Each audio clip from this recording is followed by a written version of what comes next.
प्रभाग क्रमांक 3 भवानीपेठ परिसरातील नागरिकांना पाण्यासाठी मोठ्या हाल अपेष्टा सहन कराव्या लागत असून नागरिक संताप व्यक्त करत आहेत।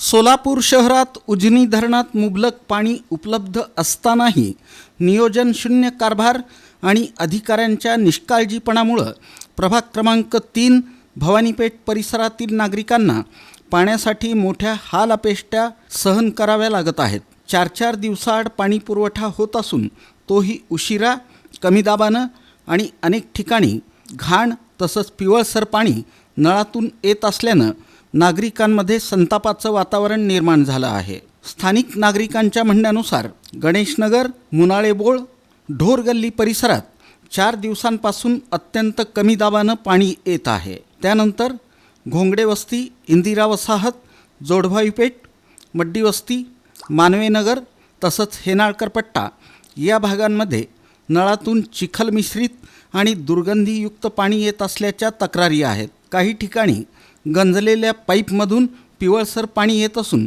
कधीकधी आळ्या असलेलं पाणी येत असल्याचा आरोप नागरिकांनी केला आहे। होमकर नगर, शाहीर वस्ती, मंत्रीचंडक नगर आणि सोमाणी फ्लॅट इथंही पाणी पुरवठा अनियमित झाला। ढोरगल्ली आणि दाळगे प्लॉट परिसरात काळकुट्ट आणि घाण पाणी नळातून येत असल्यानं महिलांसह नागरिकांनी तीव्र नाराजी व्यक्त केली। या दूषित पाण्यामुळं मुलांसह ज्येष्ठ नागरिकांना गॅस्ट्रो आणि इतर आजारांचा धोका निर्माण होण्याची भीती व्यक्त केली जात आहे।